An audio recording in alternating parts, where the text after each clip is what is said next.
Hello friends. So last के videos में कुछ वीडियोस में हम एडिथ ईगर की बुक द गिफ्ट को डिस्कस कर रहे थे। इस बुक में मैंने जहाँ तक पढ़ा, ये बुक अभी तक तो यही है कि उन्होंने अपने जैसे ही वो कंसंट्रेशन कैंप से निकली तो वहाँ से लेकर के आगे जो है वो उनकी लाइफ कैसे अनफोल्ड हुई, कैसे वो बताना चाह रही थी कि जो उनका ट्रॉमा था, जो उनके अंदर एक ट्रॉमा था, वो उन्होंने कहीं ना कहीं उसको बहुत ज़्यादा डीपली एड्रेस नहीं किया था, बट वो फंक्शनल हो गई थी, वो बेहतर हो गई थी और वो फंक्शनल हो गई थी। और वो बताती हैं कि कैसे उनके लाइफ के अलग अलग एपिसोड्स में या फिर जैसे अलग अलग रिलेशनशिप्स में, जो कि उनका एक पार्टनर के साथ भी जो रिलेशनशिप था या फिर अपने प्रोफेशन में भी, वो किस तरीके से वो ट्रॉमा प्ले कर रहा था। क्योंकि ये चीज़ एक बहुत ही यूनिवर्सल फैक्ट है, इसको आप बाईपास कर नहीं सकते। आप इंडिया में हो, आप यूएस में हो, आप किसी भी कंट्री में हो, अगर आपका सीड सही नहीं है तो आपका ट्री कभी सही नहीं हो सकता, उसकी ब्रांचेस कभी भी सही नहीं हो सकती। मैं ये मेटाफोरिकली मैं सिर्फ इस टॉपिक से रिलेटेड कह रही हूँ। इट डजंट मीन कि मैं किसी एक कंट्री, नेशनैलिटी या किसी भी इंसान की चॉइसेस को चैलेंज कर रही हूँ। बट मैं ये कहना चाहती हूँ कि इसका कहने का मतलब ये है कि आप जो भी एक्शन ले रहे हैं लाइफ में, उसके पीछे जो रीज़न है वो बहुत राइट होना चाहिए। उसके हो सकता है कि कभी कभी उसके पीछे का रीज़न राइट ना हो, आपको रिज़ल्ट राइट मिल जाए या सो कॉल सोसाइटी के नॉर्म्स के हिसाब से वो राइट लगे, बट अगर लॉन्ग रन में देखोगे वो कभी सही नहीं साबित होगा, कभी सच नहीं साबित होगा। बिकॉज एक कॉन्फ्लिक्ट हमेशा रहती है कि क्या सही है और क्या सच है। क्या जो सच है वो सही है, या हमेशा जो चीज़ सही होती है वो सच होती है। कह नहीं सकते।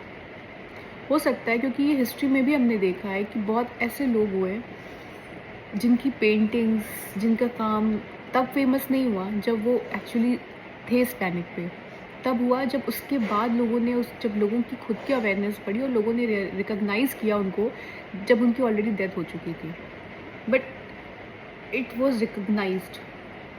और मैं ये भी मानती हूँ कि शायद रिकॉग्नाइज हो या ना हो, कुछ ऐसे लोग डेफिनेटली रहे होंगे जो जिन्हें हम अभी तक नहीं जानते, बट उनका इम्पैक्ट सोसाइटी में और उनका सेक्रीफाइस बहुत बड़ा रहा है।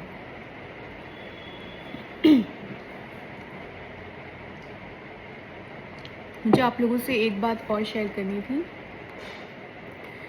थोड़ा सा मेरे लिए वियर्ड होता है ऑन कैमरा, बिकॉज मुझे आदत नहीं है, तो मुझे ऐसे देख कर बोलना, it looks like a one way communication.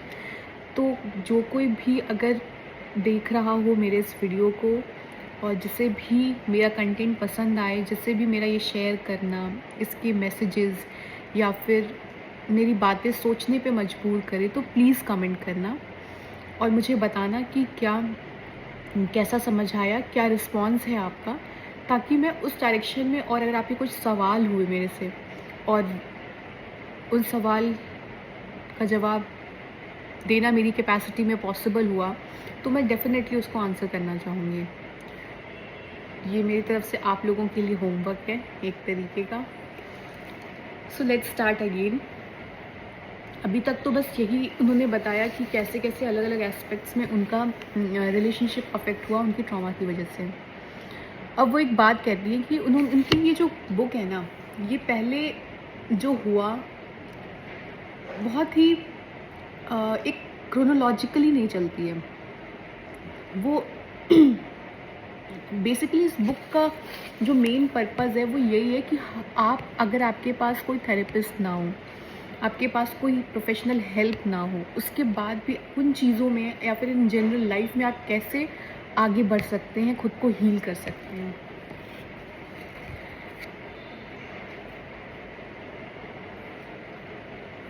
My therapeutic approach is eclectic and intuitive, a blend of insight and cognitive-oriented theories and practices. I call it choice therapy.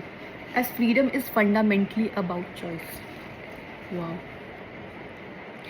मतलब इनकी किताब ऐसी है कि एक एक लाइन में आपको वाव ही निकलेगा. I call it choice therapy as freedom is fundamentally about choice. While suffering is inevitable and universal, we can always choose how we respond. जैसा बुद्धा ने भी बोला था कि pain is inevitable but suffering is optional. तो यहाँ पे जो वो सफरिंग इज़ इनएविटेबल की बात कर रही हैं, वो यही कहना चाहती हैं कि डिफ़िकल्टीज इज़ इनएविटेबल, लाइफ में problems is inevitable, but how we are responding to it, वो जो चॉइस है वो अपने पास है और वो ऑप्शनल है. वो हर, क्योंकि सेम सिचुएशन में even in siblings also we know, और ये हमारे घरों में भी होता है कि हर एक बंदा सेम सिचुएशन में अलग तरीके से रिस्पॉन्ड करता है. And I seek to highlight and harness my patient's power to choice, power to choose, to effect positive change in their lives. My work is rooted in 4 core psychological principles. First, from Martin Seligman and positive psychology, the concept of learned helplessness, that we suffer most when we believe that we have no efficacy in our lives, that nothing we do can improve the outcome. We flourish when we harness learned optimism, the strength, resiliency and ability to create the meaning and direction of our lives. Okay. Second, from cognitive behavioral therapy, the understanding that our thoughts create our feelings and behavior. To change harmful, dysfunctional or self-defeating behaviors, we change our thoughts. We replace our negative beliefs with those that serve and support our growth. Third, from Carl Rogers, one of my most influential mentors, the importance of unconditional positive self-regard. Much of our suffering stems from our misconception that we can't be loved and genuine, that if we are to earn others' acceptance and approval, we must deny or hide our true selves. Exactly. तो इस छोटी सी चीज़ के लिए मैं अपना भी example देना चाहूँगी कि much of our suffering stems from our misconception that we can't be loved and genuine. मतलब अगर आपको अपने आप को मोल्ड करने या चेंज करने की ज़रूरत है, basically it stems from a notion कि you are imperfect and being imperfect is not good, and not good और not enough is not been loved. मतलब परफेक्शन को ही प्यार किया जाएगा, परफेक्शन ही इनफ है. जो बेसिक जो रूट है वो इस आइडिया का यही है जो बेसिकली माना जाता है.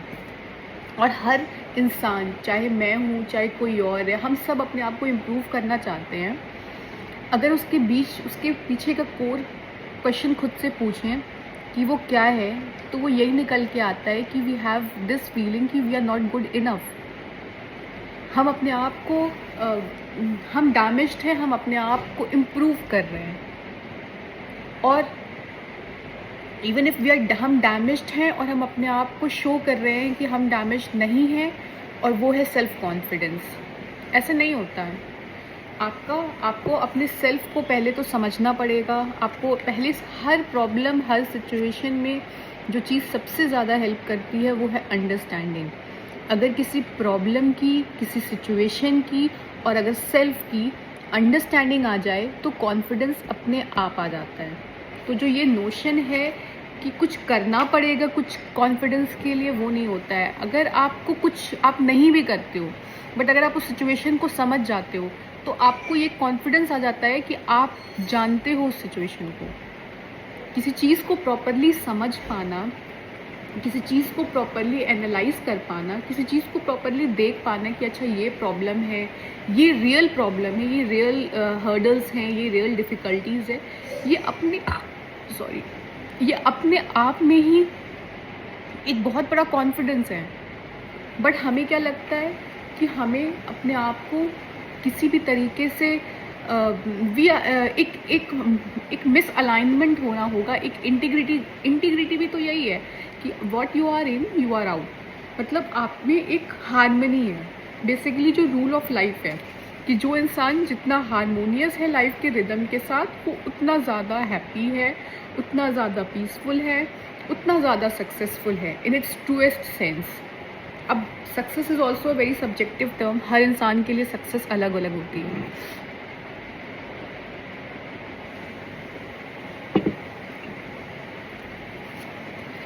That if we are to earn others' acceptance and approval, we must deny or hide our true selves. In my work, I strive to extend unconditional love to my patients and to guide them to discover that we become free when we stop wearing masks and fulfilling the roles and expectations others assign us and start unconditionally loving ourselves. मैं आपको सच बता रही हूँ, this is one of the book. मैं भी आप लोगों की जैसी ही हूँ, जिनको मैंने बहुत सारी किताबें ख़रीदी हैं, बट मैं पूरी किताबें कंप्लीट नहीं कर पाती हूँ। पढ़ती भी हूँ तो लगता है कि फ़िनिश कर दूँ, उस कॉन्फिडेंस के लिए, उस टैग के लिए कि हाँ मैंने किताब पढ़ ली। But this is one of the book जिसको मैंने पूरी पढ़ी है और तकरीबन शायद 1.5-2 बार पढ़ी होगी। और हर बार, हर पेज पे, हर पैराग्राफ में, हर लाइन में मुझे कुछ ज़रूर ऐसा मिलता है जिसमें मुझे लगता है कि ये अपने आप में 50 टाइम्स ऑफ थेरेपी के बराबर है। तो आई गेस 699 की किताबें, मैं इसको प्रमोट नहीं कर रही हूँ, but it is one of the worth having books. At least in my life it was a very fruitful decision to buy this book.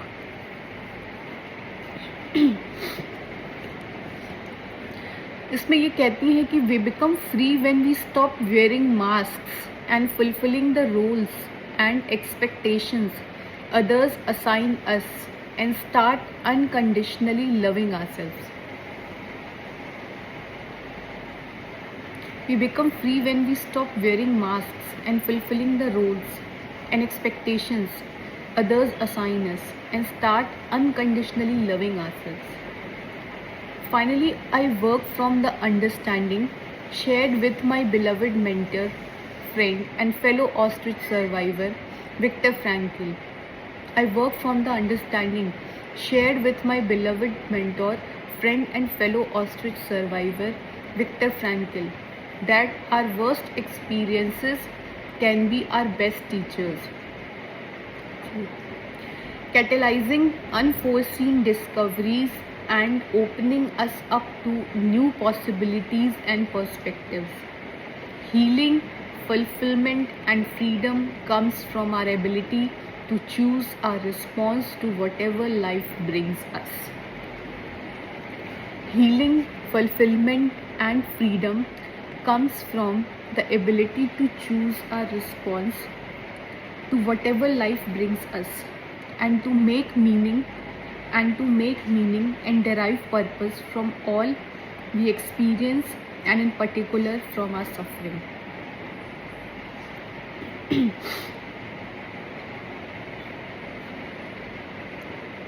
Freedom is a lifetime practice, a choice we get to make again and again each day.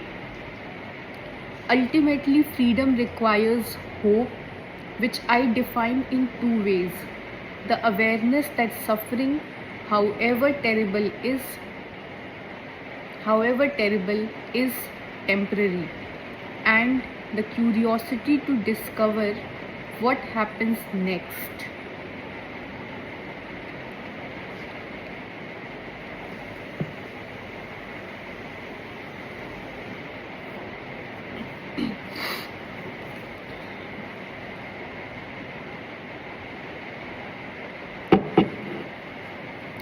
Hope allows us to live in the present instead of the past and to unlock the doors of our mental presence. Hope allows us to live in the present instead of the past. Hope allows us to live in the present instead of the past and to unlock the doors of our mental presence. Hope allows us to live in the present instead of the past and to unlock the doors of our mental prisons. Hope allows us to live in the present instead of the past and to unlock the doors of our mental prisons.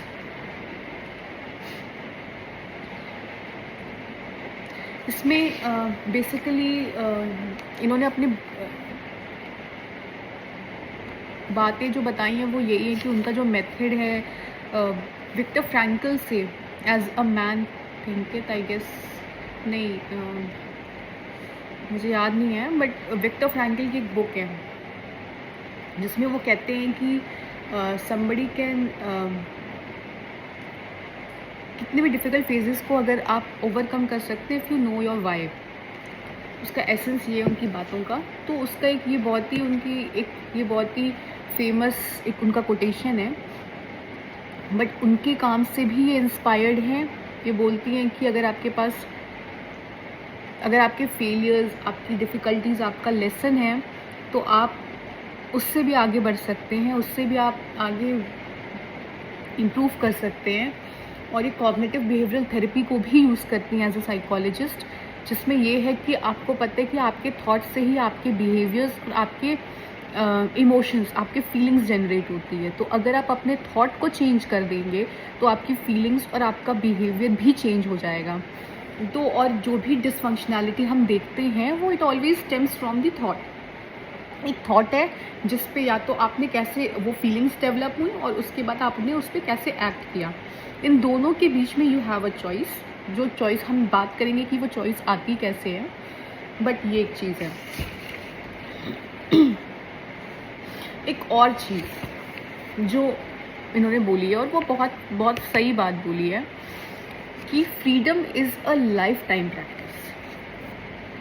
हमें लगता है कि एक बार हमने कोई चीज़ अगर हम free हैं, हमारे पास फ्रीडम है, नहीं। लाइफ की ब्यूटी यही है कि life is not a timeline between birth and death. As we say बहुत जो सही हम समझ पाए ज़िंदगी को, हमने बोला कि जन्म और मृत्यु के बीच के समय को ज़िंदगी कहते हैं। नहीं, पल पल का खेल है ये जीवन। एक पल को ही ज़िंदगी बोलते हैं। एक पल से अगला पल, उसके बाद अगला पल, अगला पल, अगला पल। अगर अगले पल को आदमी बस जीता जाए, एक अच्छी ज़िंदगी जी लेता है। तो वो यही कहती हैं कि इसी तरीके से कल का खाया हुआ खाना आज आपको हेल्प नहीं करता, you feel hungry and you need to eat. उसी तरीके से ये बोलती हैं कि फ्रीडम एक लाइफ टाइम चॉइस है। आपको हर एक सेकेंड में उसको चूज़ करना होगा। जैसे मैं अपने बारे में बताऊं तो I am currently looking for a job and बहुत लालच आता है कि इतने पैसे बोल दूं, इतने पैसे मांग लूं, इतनी सीटीसी बोलूं। बट फिर वो याद आता है कि उसके साथ साथ एक रिस्पॉन्सिबिलिटी भी होगी, प्लस मैं क्या सेक्रीफाइस कर रही हूँ। हमेशा ये क्वेश्चन आता है कि आप जिस चीज़ को स्ट्राइव कर रहे हैं उसके पीछे सेक्रीफाइस करने को क्या है। अगर वो लेजिट चीज़ है, वो रीज़नेबल चीज़ है, तो you should not hold your self back sacrificing it. लेकिन अगर वो चीज़ लेजिट नहीं है और वो ज़्यादा प्राइसलेस है compare to what you are gaining in return, तो I don't think it's worth sacrificing. और यही शायद मेरी नज़र में सक्सेस का ट्रू मीनिंग है। मैंने ये YouTube चैनल बनाया है और मैं इसमें अपनी वीडियोस शेयर कर रही हूँ। मुझे पता है कि इस तरीके के वीडियोस हर किसी को ना पसंद आएंगे, ना हर किसी के टेस्ट से अलाइंड है। बट कुछ ऐसे लोग हैं और वो डेफिनेटली हैं। एक हमारी कम्युनिटी, एक ऐसी कम्युनिटी जिसमें people enjoy sharing, people enjoy watching, discussing, और जो ट्रुथ को, नॉलेज को समझते हैं, जो उस चीज़ को सीखना चाहते हैं और जो एक अच्छी लाइफ जीना चाहते हैं। और मैंने जैसे आपको बताया कि हर चीज़ को हर एक्शन के पीछे अगर अंडरस्टैंडिंग राइट होती है तो वो अल्टीमेटली वो एक्शन एक राइट एक्शन होता है। तो यही पर्पज़ है मेरा इस चैनल को शुरू करने का और इन वीडियोज़ को डालने का, आपसे बस शेयर करना। And I want nothing in return. Thank you.